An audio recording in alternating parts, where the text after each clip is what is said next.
Hello बच्चों, welcome to our channel class 10 concept and solution. तो बच्चों, वीडियो 1 में हम लोगों ने किया था ट्रिग्नोमेट्री, उसके बेसिक्स को समझा था, साइड्स का रेशियो लिया था, उसका हमने 6 रेशियोज फाइंड किए थे। मतलब P/H के रेशियो को हम लोग बोलते थे साइन थीटा, ठीक है। B/H के रेशियो को बोलते थे कॉस थीटा। दोनों को डिवाइड कर दें तो आता था tan theta P/B and so on. तो ये जो हम लोग साइन कॉस टैन लेते हैं, ये सब साइड्स के रेशियोज हैं किसी राइट एंगल ट्रायंगल के लिए, ठीक है बच्चों। तो अभी हम लोगों ने वीडियो 1 में किया था एनसीईआरटी के 8.1 का क्वेश्चन नंबर 1। अभी करेंगे हम लोग क्वेश्चन नंबर 2, 3, 4, 5, ठीक है। कुछ वीडियोज़ में कुछ क्वेश्चंस आपको एनसीईआरटी के रह जाएंगे तो वीडियो 3 में कवर अप हो जाएगा। तो बच्चों ध्यान से देखना है, ध्यान से सीखना है और नोट डाउन करना है, क्योंकि जब तक नोट नहीं करोगे, जब तक पेन डाउन नहीं करोगे, तब तक सीखना मुश्किल होता है, ठीक है बच्चों। तो आप मेरे साथ साथ लिखते जाओ। हमारे पास है एक राइट एंगल ट्रायंगल, आपको दिख रहा होगा। इस राइट एंगल ट्रायंगल में ये PQ की लेंथ है 12 सेंटीमीटर, PR की लेंथ है 13 सेंटीमीटर, QR नहीं पता। तो QR को पता करने के लिए क्या करना चाहिए? QR को पता करने के लिए पाइथागोरस लगानी चाहिए। तो पाइथागोरस क्या कहता है? पाइथागोरस क्या कहता है कि हाइपोटेन्यूज का square is equal to perpendicular का स्क्वायर प्लस बेस का स्क्वायर, ये कहता है। हाइपोटेन्यूज है 13, तो यहाँ क्या लिखेंगे? 13 का स्क्वायर। ये 12 है, तो यहाँ क्या लिखेंगे? 12 का स्क्वायर प्लस बी स्क्वायर। बढ़िया है। 13 का स्क्वायर होता है 169, 12 का स्क्वायर होता है 144, that is equal to B square. 169 minus 144 होता है 25, so 25 is equal to B square, यानी कि बी आपको मिल गया 5। अच्छी बात है, ये बेस मैंने लिया हुआ है तो बेस हो गया 5। तो मैं यहाँ लिख सकता हूँ दिस इज 5 सेंटीमीटर। चलो, मुझे ये तीनों साइड अब मालूम हो गया। अब मैं काम कर सकता हूँ, जो मुझसे पूछा गया है मैं उसका आंसर दे सकता हूँ। tan P, ये P एंगल लेना पड़ेगा मुझे, tan P। तो this is angle tan P। जब हम इस एंगल की बात करेंगे, एक तो हाइपोटेन्यूज हो गया और दूसरा जो साइड होता है, हाइपोटेन्यूज के तो हो गया, दूसरा जो साइड होता है उसको बोलेंगे बेस। और ये हो जाएगा परपेंडिकुलर। किसके लिए? इस एंगल के लिए, P एंगल के लिए। तो tan P में क्या लिखूंगा? tan P हो जाएगा परपेंडिकुलर अपॉन बेस। सीधी सी बात है, बहुत अच्छी बात है, बहुत बेसिक बात है। QR तो हम लोगों ने 5 निकाल लिया है और PQ 12 निकाल लिया है। तो tan P मेरे को मिल गया 5/12। बढ़िया है। अब बात करते हैं cot R की, यानी कि अब इस एंगल की बात करेंगे तो यह जो QR है वो बेस हो जाएगा और ये परपेंडिकुलर हो जाएगा। ये हाइपोटेन्यूज तो फिक्स होता है, ठीक है। बस एंगल चेंज तो परपेंडिकुलर और बेस भी चेंज। cot R होता है बेस अपॉन परपेंडिकुलर, ये। तो cot R के लिए बेस हो जाएगा QR, परपेंडिकुलर हो जाएगा 12, यानी कि PQ। दैट मीन्स QR क्या है? 5 है, 5/12। ओ, ये तो सेम आ गया ना।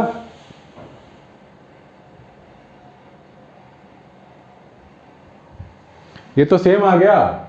tan P भी 5R आ गया, cot R 5R, दोनों को माइनस करेंगे तो 0 होगा ना। 5/12 माइनस 5/12 है ना।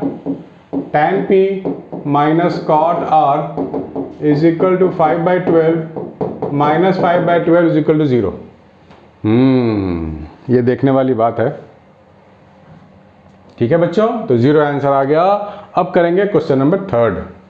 कृपया बने रहिए, नोट डाउन कीजिए प्लीज।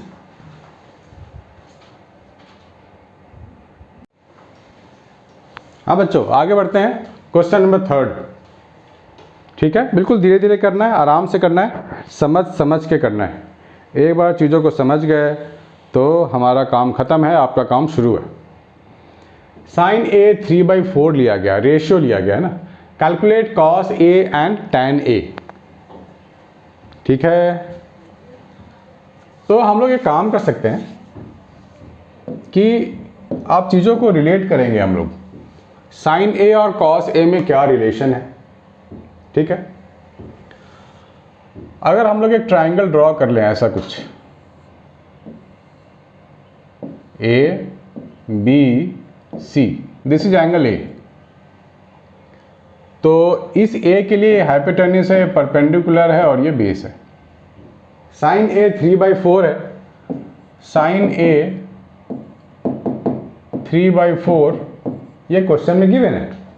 अब इस ट्राइंगल की जो मैंने खुद से बनाया है, खुद से एज्यूम किया है, आप भी कर सकते हो, इसको मैं क्या लिख सकता हूँ, परपेंडिकुलर अपॉन हाइपोटेन्यूस लिख सकते हैं ना। साइन ए को लिख सकते हैं परपेंडिकुलर अपॉन हाइपोटेन्यूस। ठीक है, तो आप मान सकते हो कि परपेंडिकुलर 3 है, हाइपोटेन्यूस 4 है, ऐसे आप एज्यूम कर सकते हो, मान सकते हो। तो हमें बेस नहीं पता है तो बेस पता कर लेते हैं। Pythagoras h square is equal to what, p square plus b square. h square का मतलब हो गया 4 का स्क्वायर, p का स्क्वायर हो गया 3 का स्क्वायर प्लस b स्क्वायर, ये हो जाएगा 16 9 plus b square. 16 minus 9 is equal to b square. 16 minus 9 होता है 7 is equal to B square, यहाँ से स्क्वायर हटेगा तो b के लिए आ गया √7, यानी कि बेस मुझे मिल गया √7। बढ़िया, अब मैं cos a और tan a बड़े आराम से फाइंड कर लूँगा। ठीक है, अब मुझे इन सबों की ज़रूरत नहीं है, इसे हटा देते हैं, हटा दिया। अब मैं लिखूँगा cos a। cos a होता है बेस अपॉन हाइपोटेन्यूस, बेस क्या है √7 और हाइपोटेन्यूस मेरे पास है 4। तो ऐसे लेके आप सॉल्व कर सकते हो बच्चों, इसमें कोई बुराई नहीं है, आप सीख जाओगे एक बार में तो चैंपियन बन जाओगे। tan a कैसे फाइंड करेंगे, tan a होता है परपेंडिकुलर अपॉन बेस, यानी p अपॉन b। p कितना होता है हमारे पास, p तो 3 है, बेस √7 है, हमने दोनों निकाल लिया। मज़ेदार है ना, शानदार, मज़ेदार। चलो आगे बढ़ते हैं। 15 cot a is equal to 8, find sine a and sec a। Question number 4, 15 cot a है, इसको आप लिख सकते हो cot of a is equal to 8/15, है ना, 15 नीचे चला गया। Find sine a and sec a, यहाँ भी आप सेम कॉन्सेप्ट लगा सकते हो बच्चों। आप एक राइट एंगल ट्राइंगल ड्रॉ कर लो, यहाँ a दिखा दो। ठीक है, हमेशा एक्यूट एंगल ही लेते हैं हम लोग किसी ट्राइंगल में। तो साइन a कॉट a, ये सब सारे के लिए यही एंगल है, ये हाइपोटेन्यूस है, ये परपेंडिकुलर है, ये बेस है। ठीक से हमारे लिए तो सब कुछ हाइपोटेन्यूस, परपेंडिकुलर एंड बेस।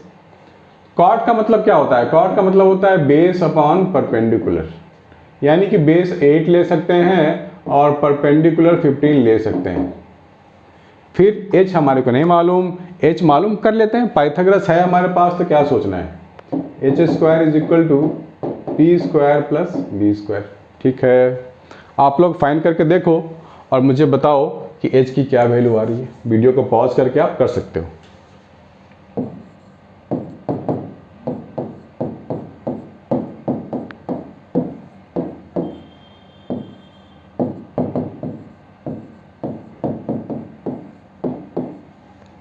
ये आ गया ना 289, यहाँ से स्क्वायर हटाओगे तो ये क्या मिलेगा, √289। √289 होता है 17 का स्क्वायर करो 289 मिलेगा। क्योंकि मुझे तो याद हो चुका है बच्चों, आपको भी प्रैक्टिस करते करते ऑटोमेटिक याद हो जाएगा। तो मेरे को सब कुछ मालूम पड़ गया, हाइपोटेन्यूस, परपेंडिकुलर, बेस। अब आप कुछ भी लिख सकते हो, कुछ भी फाइंड कर सकते हो। ठीक है, मैं इसको हटा रहा हूं।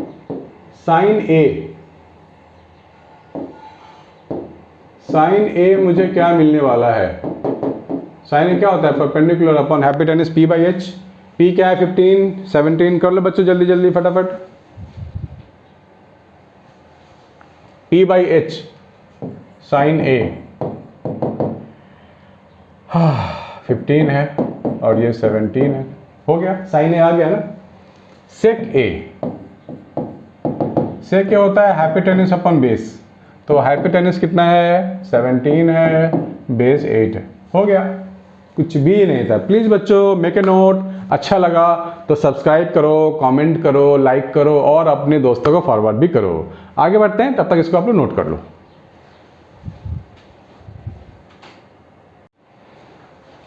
आशा करता हूँ बच्चों आपने नोट किया होगा। आगे बढ़ते हैं। सेक थीटा थोड़ा सा कट गया बच्चों, सेक थीटा है 13/12, find all other trigonometric ratios. बिल्कुल यहाँ भी यही काम करेंगे हम, कुछ नया नहीं करने वाले, वही काम करेंगे। ये थीटा मान लो, तो ये बेस हो गया, ये परपेंडिकुलर हो गया, ये हाइपोटेनस हो गया। सेक थीटा है 13/12, सेक थीटा है 13/12 और सेक थीटा होता है बेस अपॉन हाइपोटेनस, तो बेस में 13 ले सकता हूँ और हाइपोटेनस में, sorry hypotenuse by base, my fault, hypotenuse upon base, ऐसे आप लेकर के सॉल्व कर सकते हैं। फिलहाल ये बहुत ही एक्यूरेट मेथड है। हाइपोटेनस 13 है और बेस 12 है, तो परपेंडिकुलर फाइंड करनी है मुझे। वैसे मैं देख के ही पता लग गया है कि 5 होने वाला है, इसके पहले हमने क्वेश्चंस किए थे ना, उसके बेसिस पे। A square plus B square, colour को चेंज कर देते हैं, ब्लू से लिखते हैं। 13 का स्क्वायर पी का स्क्वायर प्लस बी का स्क्वायर, ठीक है, ये है हमारे पास। तो ये हो गया 169, ये हो गया 144। 144 को आप इधर ले आओ, 169 minus 144 is equal to P square, तो ये हो जाएगा 25 is equal to P square, ठीक है। तो under root of 25 is equal to P, तो p की वैल्यू होगी 5। बढ़िया है, p की वैल्यू 5, तो यहाँ डाल देंगे हम लोग p की वैल्यू 5। अब सारे ट्रिग्नोमेट्रिक रेशियोज आप बड़े आराम से फाइंड कर सकते हो। स्टार्ट कर लेते हैं और फाइंड कर लेते हैं। तो क्या लिख सकते हैं हम लोग लिख सकते हैं पहले sine theta perpendicular by hypotenuse, perpendicular यहाँ 5 है, हाइपोटेनस 13 है, ये हो गया 5/13। कॉस थीटा होता है बेस बाय हाइपोटेनस, बेस 12 है, हाइपोटेनस 13 है। टैन थीटा, बताओ बच्चों। हाँ, तो आप सीख रहे हो ना धीरे धीरे, एक गाना है ना, धीरे धीरे प्यार को बढ़ाना है, हद से गुजर जाना है। टैन थीटा होता है बच्चों p/b, धीरे धीरे सीखना है और धीरे धीरे चैंपियन बन जाना है। टैन थीटा p/b, p है 5, बेस है 12, है ना। सेक थीटा तो गिवन ही है, मैं फाइंड कर लेता हूँ कॉसेक थीटा। कॉसेक थीटा होता है रेसिप्रोकल ऑफ साइन थीटा, यानी कि इसको उल्टा कर दो आप, 13 ऊपर 5 नीचे, और क्या बचा, कॉट बचा है। कॉट थीटा क्या होता है, टैन का रेसिप्रोकल, इसको उल्टा कर दो, रिवर्स कर दो, 12/5 हो गया cot theta. Fantastic, please make a note.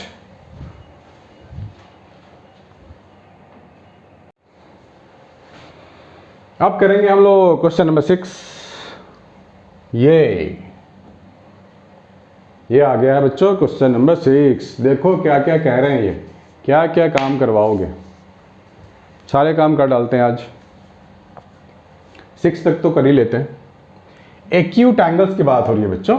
If angle A and B are acute angle such that cos A is equal to cos B, then show that angle A is equal to angle B.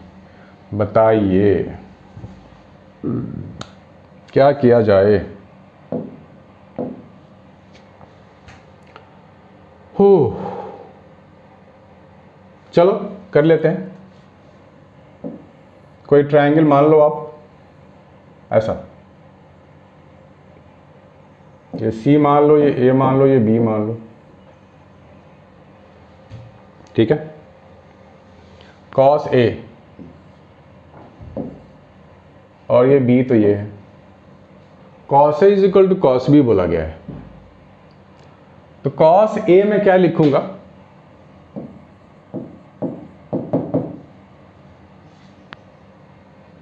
लेकिन ये right angle triangle है कि नहीं हमें मालूम नहीं है, यहां थोड़ा लोचा है। तो हम लोग ये काम कर सकते हैं, राइट एंगल ट्रायंगल नहीं लेके कोई जनरल ट्रायंगल ले सकते हैं, ठीक है। मान लो ऐसा कुछ हम लोगों ने ले लिया, जनरल काम कर लेते हैं ताकि सबके लिए आसानी से समझ में आ जाए। और यहां से एक परपेंडिकुलर ड्रॉप कर देते हैं डी, ये एंगल ए है, ये एंगल बी है ना, बढ़िया। तो कॉस ए में क्या लिखूंगा, कॉस ए के लिए ये बेस है, ये हाइपोटेनस है, कॉस बी के लिए ये बेस है, ये हाइपोटेनस है, ये ज़्यादा अच्छा लग रहा है। तो कॉस ए के लिए मैं लिखूंगा A D upon A C, cos B के लिए मैं क्या लिखूंगा, D B upon B C, ठीक है ना। अब ये दोनों इक्वल है, cos A is equal to cos B है, यानी कि ये पूरा चीज इस पूरे के इक्वल है। तो मैं लिख सकता हूं ना, A D upon A C is equal to D B upon B C, है ना, ऐसे लिख सकते हैं हम लोग।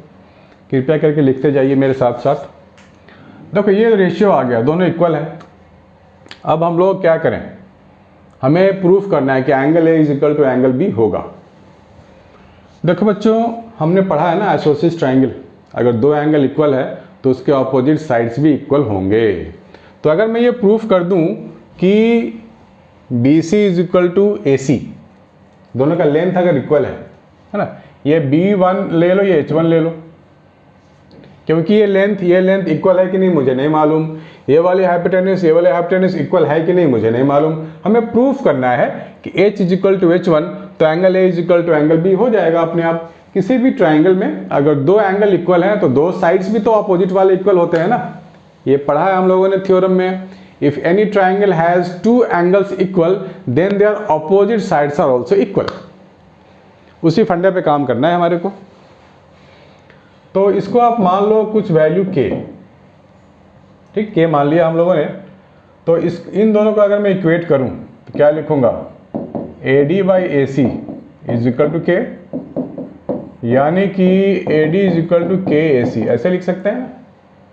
फिर अगर मैं इन दोनों को इक्वेट करूं तो क्या लिखूंगा, DB upon BC is equal to K, that means DB is equal to K B C, ठीक है।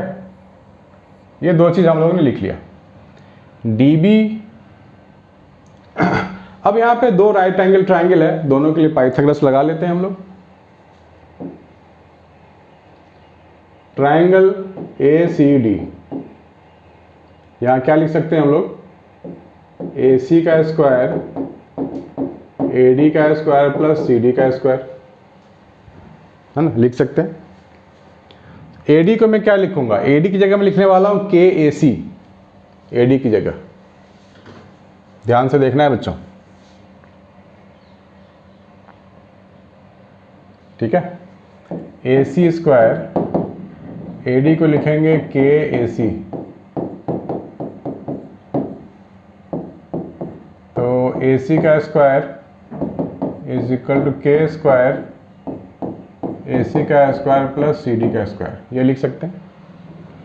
दूसरा ट्राइंगल मैं ले लूं CDB, ट्राइंगल CDB, यहां भी मैं पाइथागोरस लगाने वाला हूं बच्चों। यहां क्या लिखूंगा, BC square is equal to CD square plus DB का स्क्वायर, DB स्क्वायर हो गया K स्क्वायर BC स्क्वायर,